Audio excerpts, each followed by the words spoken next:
আসসালামু আলাইকুম ওরহমতুল্লাহি অবরকাতুহু। সম্মানিত আমার প্রাণ প্রিয় বায়ু বন্ধুরা, আশা করি আল্লাহর রহমতে আপনারা সকলে ভালো আছেন।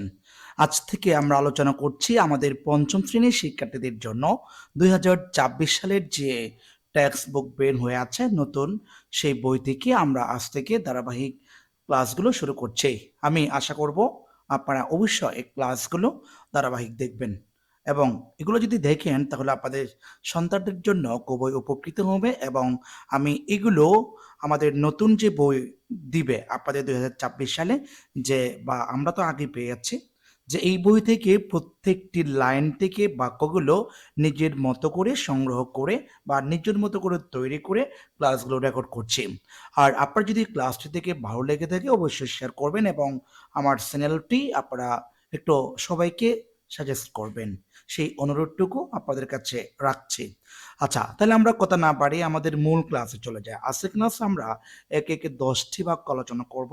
এই বাক্যগুলো মূলত আমাদের 2024 সালের যে ইংরেজি আছে, পঞ্চম শ্রেণীর যে ইংরেজি বই আছে, এখান থেকে প্রথম অধ্যায় অর্থাৎ আমাদের ইউনিট 1। এখানে আপনাদের কয়েকটি ইউনিট রয়ে আছে। প্রায় পঞ্চম শ্রেণীর বইয়ের মধ্যে আপনার ইউনিট আছে আপনার 20টি। তার মধ্যে থেকে আজকে আমরা ইউনিট 1 থেকে 10টি বাক্য নিয়ে আলোচনা করব। এটি হচ্ছে আমাদের প্রথমত যে ইউনিট আছে সেটা হচ্ছে অ্যাট দ্য লাইব্রেরি, ঠিক আছে? ওইখান থেকে 10টি বাক্য আলোচনা করছি। আচ্ছা, প্রথমত আমরা দেখতে পাচ্ছি যে এখানে যে 1 নম্বরে আমরা দেখব যে প্রথমত এখানে আমরা এ নাম্বার একটা বাক্য দেখতে পাচ্ছি, রিনা। রিনা হচ্ছে থার্ড পারসন সিঙ্গুলার বা একজন মেয়ের নাম। যেহেতু থার্ড পারসন সিঙ্গুলার, সেহেতু আমাদের এখানে একটা শূন্যস্থানে একটা শব্দ বসাতে হবে। শব্দের মধ্যে আমরা দেখতে পাচ্ছি এখানে ব্র্যাকেট একটা বি দিয়ে আছে। এই বি এর মধ্যে আমরা সচরাচর 5টি শব্দ আমরা দেখতে পাই। কি কি? একটি হচ্ছে এম, ঠিক আছে, আরেকটি হচ্ছে ইস, আরেকটি আছে আর, আরেকটি হচ্ছে ওয়াস, এরপর আরেকটি আছে সেটা হচ্ছে ওয়ার। ঠিক আছে, আমরা এই শব্দগুলো ইউজ করি। প্রেজেন্ট টেন্সের ক্ষেত্রে আমরা এই তিনটে ইউজ করি প্রেজেন্ট টেন্সে, ঠিক আছে, প্রেজেন্ট টেন্সে। আর এই দুটি ইউজ করি আমরা পাস্ট টেন্সে। মূলত এই শব্দগুলো আমরা ইউজ করি। আমি যদি এই বাক্যটা প্রেজেন্টে হিসাব করি তাহলে আমি রিনা যেহেতু থার্ড পারসন সিঙ্গুলার, সে কারণে আমরা ইজ বসাবো যদি প্রেজেন্ট টেন্স ইউজ করি। আর যদি এই বাক্যের মধ্যে অতীত নির্দেশক শব্দ, তার মানে yesterday, ago, long ago, change, last night, last week, এরকম যদি কোনো ওয়ার্ড থাকে সেক্ষেত্রে আমরা এইখানে ওয়াজ বসাবো। ঠিক আছে, আমরা বোঝাতে পারছি। এরপর আমরা বি নাম্বার বাক্য দেখব। বি নাম্বার বাক্য দেখতে পাচ্ছি ওমর। মূলত এখানে পেচিসের মধ্যে দুটি নাম রয়ে আছে, একটি হচ্ছে রিনা আর একটি হচ্ছে ওমর। এই দুজনের নাম পেচিসের মধ্যে রয়ে আছে। আমি এই দুজনের নামগুলো ওই পেচিস থেকে সংগ্রহ করেছি। আচ্ছা, এরপরে দেখছি লিখে আছে ওমর। ওমর হচ্ছে থার্ড পারসন সিঙ্গুলার, ঠিক আছে? আপনি যদি এখানে কি করেন, রাইট ফ্রম ভার্ব বসান, ঠিক তদ্রুপ এখানে কি আছে, বি আছে। বি বলতে মূলত আমরা এই শব্দগুলোকেই বুঝি, যেমন am, is, are, was, were, ঠিক আছে? এই 5টি শব্দকে বুঝি আমরা। এম, আরেকটি হচ্ছে ইজ, আরেকটি হচ্ছে আর। এই 3টি হচ্ছে প্রেজেন্ট টেন্স ইউজ হয়, আরেকটি হচ্ছে পাস্ট টেন্সে, একটি হচ্ছে ওয়াজ, আরেকটি হচ্ছে ওয়ার। এগুলো পাস্ট টেন্স ইউজ হয় মূলত। আচ্ছা, তো এখন আমরা কি করব, ওমর যেহেতু থার্ড পারসন সিঙ্গুলার, ঠিক তদ্রুপ আমরা চাইলে এখানে প্রেজেন্ট টেন্স হিসাব করলে আমরা ইজ বসাতে পারি, আর পাস্ট টেন্সে গেলে আমরা ওয়াজ ব্যবহার করতে পারি। এরপর এখানে দেখব রিনা আর একটা হচ্ছে ওমর, দুইজন। দুটি নাউন যদি এন্ড দ্বারা যুক্ত করে তখন ভার্বটি হয় প্লোরাল, ঠিক আছে? দুটি নাউন, রিনা একটি নাউন, ওমর একটি নাউন। এই দুটি নাউন যদি এন্ড দ্বারা যুক্ত করে তাহলে এখানে শূন্যস্থানে যে ভার্বটি বসাবো সেটি হবে প্লোরাল। তার মানে এখানে প্লোরাল কোনটা কোনটা, যে আমরা জানি কি এখানে আর, আর হচ্ছে প্লোরাল, এখানে ওয়ার হচ্ছে প্লোরাল। মূলত এই দুটি হচ্ছে প্লোরাল সাবজেক্টের ক্ষেত্রে ইউজ হয়। যেমন এখানে যেহেতু প্লোরাল আছে, আমরা প্রেজেন্ট টেন্সে যদি ব্যবহার করি তখন আমরা আর ব্যবহার করতে পারবো। আর যদি পাস্ট টেন্সে নিয়ে যাই তখন সেক্ষেত্রে আমরা ওয়ার ব্যবহার করতে পারি। ওয়ার, হয়তো আর বসাবো আর নয়তো ওয়ার বসাবো। আর কখন বসাবো, যদি প্রেজেন্ট টেন্সে হয়। আর যদি পাস্ট টেন্সে চলে যায় সেই ক্ষেত্রে আমরা ওয়ার করব। কিন্তু আমাদের পেচিসের মধ্যে প্রেজেন্টের কথা আছে, সেজন্য আমরা আরটি দিব। আচ্ছা, এরপরে ডি নাম্বার দেখছি। ডি নাম্বারে দেখতে পাচ্ছি রিনা, থার্ড পারসন সিঙ্গুলার, এখানে গো আছে। আর এখানে একটা শব্দ দেখতে পাচ্ছি আমরা এভরিডে। ঠিক আছে, কতগুলো শব্দ আছে, এভরিডে, এভরিবডি, হ্যাঁ, তারপরে আবার ওকেশনালি, জেনারেলি, রিয়েলি, যে কতগুলো শব্দ আছে ইংরেজিতে, এই শব্দগুলো থাকলে সচরাচর ওই বাক্যটি প্রেজেন্ট টেন্সে নিতে হয়, অর্থাৎ প্রেজেন্ট ইনডিফিনিট টেন্সে চলে যায়। এখন এটা যদি প্রেজেন্ট টেন্সে চলে যায়, সাবজেক্ট যেহেতু থার্ড পারসন সিঙ্গুলার, মূল ভার্বের শেষে এস বা ইএস যোগ করতে হয়। তো আমরা এখানে কি করব, এটাকে আমরা গোজ দেব। এখানে একটা ব্যাপার আপনাদেরকে বোঝাই দিই। যেমন এখানে আমি কেন ইউজ করলাম, মানে এখানে কথা হচ্ছে সাবজেক্ট যদি থার্ড পারসন সিঙ্গুলার নাম্বার হয়, মূল ভার্বের শেষে এস বা ইএস যোগ হবে।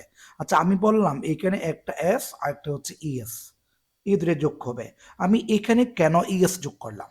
আমি চাইলে কি এস যোগ করতে পারবো? না, কখনো পারবো না। নিয়মটা বুঝিয়ে দিচ্ছি, একটু খেয়াল করুন। যেমন এখানে গো আছে, ঠিক আছে, এই গো আছে না, এখানে ওয়ার্ডের শেষে ও আছে, ও এর পূর্বে আরেকটি জি আছে, এই জিটা কনসোনেন্ট।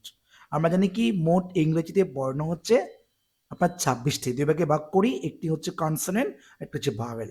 ভাওয়েল হচ্ছে 5টি, এ, ই, আই, ও, ইউ। এইগুলো ব্যতীত বাকি সবগুলো হচ্ছে কনসোনেন্ট।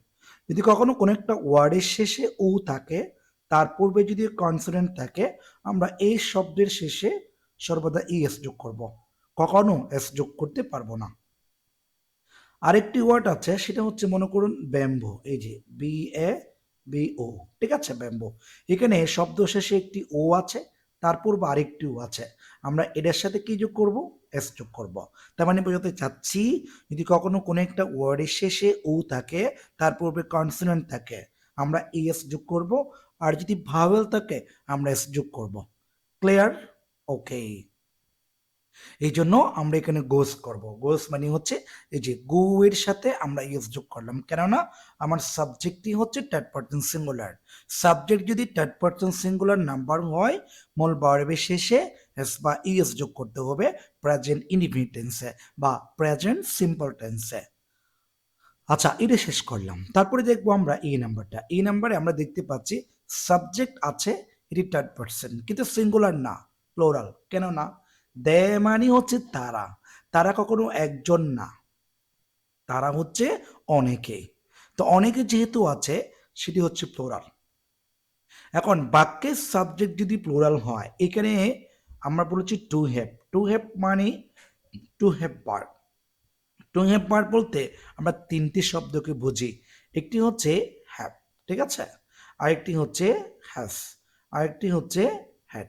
মানে হ্যাড হচ্ছে পাস্ট টেন্সে, হ্যাভ অথবা হ্যাজ হচ্ছে প্রেজেন্ট টেন্সে। যেহেতু দে প্লোরাল, সেই ক্ষেত্রে আমরা এইখানে হ্যাভ বসাবো। আর সাবজেক্ট যদি সিঙ্গুলার হয়, আমরা সর্বদা হ্যাজ বসাবো প্রেজেন্ট টেন্সে। আর পাস্ট টেন্সের ক্ষেত্রে সিঙ্গুলার, প্লোরাল সবার জন্য একটি ওয়ার্ড বসবে, সেটি হচ্ছে হ্যাড।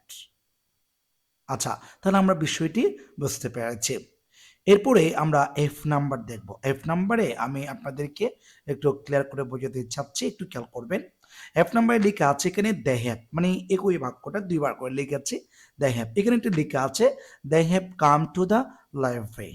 এরপর টু আছে, ঠিক আছে, টু আছে, টু এর পরে, ঠিক আছে, আমি একটা জিনিস বলে রাখি, সেটা হচ্ছে টু ব্যতীত সকল প্রিপোজিশনের পরে ভার্বের সাথে আইএনজি হয়, তবে টু থাকলে বি ওয়ান হয়। বি ওয়ান মানে ভার্বের প্রেজেন্ট ফর্ম, ঠিক আছে। কিন্তু এখানে বলেছে যে আমার কি আছে, টু হ্যাভ ভার্ব দিয়ে আছে। আচ্ছা, এখানে যদি টু হ্যাভ ভার্ব মনে করেন, যেখানে কিন্তু কি হবে না, টু হ্যাভ ভার্ব হবে না, এখানে একটা শব্দ আছে, শব্দটা হচ্ছে read, R E A D, এটা হবে। মূলত এই শব্দটা আমরা এই জায়গাতে বসাবো, আর ই এ ডি, ঠিক আছে, রিড হবে। বুঝতে চাচ্ছি টু এর পরে যদি কখনো কোনো একটা ভার্ব বসাতে চায়, সেটি সর্বদা বি ওয়ান হবে, বা ভার্বের সিম্পল ফর্ম বা ভার্বের প্রেজেন্ট ফর্ম হবে। আমরা বিষয়টি আপনাদের বোঝাতে পেরেছি। আচ্ছা, এরপর আমরা জি নাম্বার বাক্য দেখব। জি নাম্বার বাক্য আমরা দেখতে পাচ্ছি সাবজেক্টটি আছে রিনা, এটি হচ্ছে টিএস। সংক্ষিপ্ত আকারে আমি টিএস মানে হচ্ছে থার্ড পারসন সিঙ্গুলার। সংক্ষেপে আপনারা এভাবে মনে রাখবেন যে টিএস মানে হচ্ছে থার্ড পারসন সিঙ্গুলার, আমি এভাবে করে বোঝাই বাচ্চাদের। আচ্ছা, এখানে একটা কি দিয়েছে, ব্র্যাকেটে দিয়েছে টু হ্যাভ ভার্ব। আচ্ছা, টু হ্যাভ ভার্ব বলতে আমি করে শব্দের কথা বলেছিলাম তিনটি। একটি হচ্ছে হ্যাভ, আরেকটি আছে হ্যাজ, আরেকটি আছে হ্যাড। ঠিক আছে, এখান থেকে এই দুইটি প্রেজেন্ট টেন্সে, এটি পাস্ট টেন্সে, অর্থাৎ হ্যাড হচ্ছে পাস্ট টেন্স ইউজ হবে। আচ্ছা বলুন তো, রিনা যেহেতু থার্ড পারসন সিঙ্গুলার, আমরা প্রেজেন্ট টেন্সে এইখানে কি বসাবো? হ্যাজ বসাবো। আমরা কি বসাবো? হ্যাজ। রিনা যেহেতু থার্ড পারসন সিঙ্গুলার, এই জন্য আমরা হ্যাজ বসাবো। আর সাবজেক্টটা যদি প্লুরাল হয়, সেই ক্ষেত্রে আমরা সর্বদা হ্যাভ বসাবো। তার মানে Rina has come to the library to read books. ঠিক আছে, আমরা হয়তো বোঝাতে পেরেছি। এর পরবর্তী আমরা এইচ নাম্বার দেখবো। এইচ নাম্বারে দেখতে পাচ্ছি ওমর হ্যাজ। ওমরের পরে একটা কি আছে? হ্যাজ আছে। একটা জিনিস মনে রাখবেন, সাবজেক্টের পর কতগুলো ওয়ার্ড আছে। কি কি ওয়ার্ডগুলো হচ্ছে আমি একটু ক্লিয়ার করে লিখে আপনাদেরকে দেখাচ্ছি। যেমন একটা হচ্ছে হ্যাভ, ঠিক আছে, এই যে হ্যাভ। এরপরে আছে হ্যাজ, এরপরে আছে had. To be, to be মানে টু বি ভার্ব সরাসরি থাকবে। এরপর একটা হচ্ছে আপনার বিং, এই যে বিং। আরেকটি আছে আপনার বিন, আরেকটি আছে হেভিং। ঠিক আছে, এই যে ওয়ার্ডগুলো সাবজেক্টের পর যদি হ্যাভ থাকে, হ্যাজ থাকে, হ্যাড থাকে, টু বি অথবা বিং, বিন, হেভিং, এই ওয়ার্ডগুলো যদি কখনো সাবজেক্টের পরে খুঁজে পান, এরপরে সর্বদা বি তিরি হবে। তার মানে বি তিরি মানে এখানে যেটা কাম আছে, এই কামটার তিনটে ফরম্যাট আছে। একটি হচ্ছে কাম, আরেকটি হচ্ছে কেম, আরেকটি হচ্ছে কাম। ঠিক আছে, এটি বি ওয়ান, এটি বি টু, এটি হচ্ছে বি থ্রি। মানে বি থ্রি মানে এটিই বসবে, মানে কাম, এই যে। ঠিক আছে, তার মানে Omar has come to the library to read books. এরপর আমরা পরবর্তী আই নাম্বার যে বাক্যটি আছে সেটি আমরা দেখে নেব। লেখা আছে টুডে মানে আজ। দে, দে হচ্ছে সাবজেক্ট কিন্তু প্লোরাল। ঠিক আছে, আমি উপরেটা একটু মুছে ফেলি, মুছে আপনাদেরকে ক্লিয়ার করে দেখাই, তখন আপনারা একটু ক্লিয়ার করে বুঝতে পারবেন। আচ্ছা, এখানে আমি আপনাদেরকে বোঝাতে চাচ্ছি যে দে হচ্ছে আপনার সাবজেক্ট কিন্তু প্লোরাল। যেহেতু প্লুরাল, তাহলে এইখানে আমরা একটা এখান থেকে শব্দ বসাতে হবে। তা আমরা জানি কি এখানে টু হ্যাভ ভার্ব মানে তিনটি শব্দ। কোনটা কোনটা? একটি হচ্ছে হ্যাভ, ঠিক আছে, আরেকটি হচ্ছে হ্যাজ, আরেকটি হচ্ছে আপনার হ্যাড। ঠিক আছে, আমি মূলত এই তিনটে শব্দের কথা বলছি। তো দে যেহেতু প্লুরাল, সেক্ষেত্রে আমাকে সর্বদা কি ব্যবহার করতে হবে? হ্যাভ ব্যবহার করতে হবে। আমি কখনো হ্যাজ ব্যবহার করতে পারবো না। কিন্তু পাস্ট টেন্সের ক্ষেত্রে আপনাকে অবশ্যই সর্বদা সব জায়গাতে আপনাকে হ্যাডই ব্যবহার করতে হবে। আশা করি আমরা বুঝতে পেরেছি। এরপর যে নাম্বার দেখবো। যে নাম্বার আমি এই যে একই বাক্যটাকে আমি রিপিট করেছি যেন আপনারা ক্লিয়ার করে বুঝতে পারেন। এই যে দেখুন, এখানে সাবজেক্ট আছে দে, তারপর আমরা কি বসালাম? হ্যাভ বসালাম।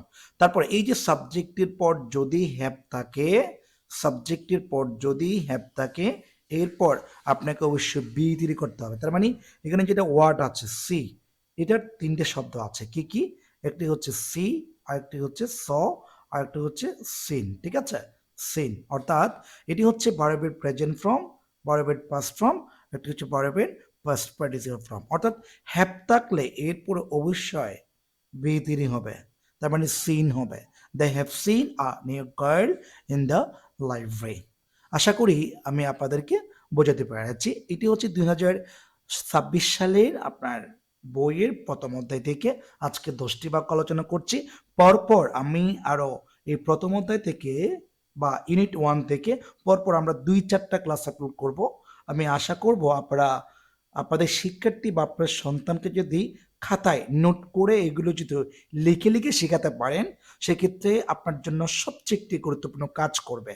আর এই বাক্যগুলো প্রত্যেকটি আপনারা বই পাওয়ার পরে দেখবেন প্রথম অধ্যায়ের পেচিসের লাইন থেকে নিজের মতো করে গোছালো করে বাক্যগুলো তৈরি করেছে। তো এই বলে আজকে ক্লাসটি থেকে বিদায় নিচ্ছি।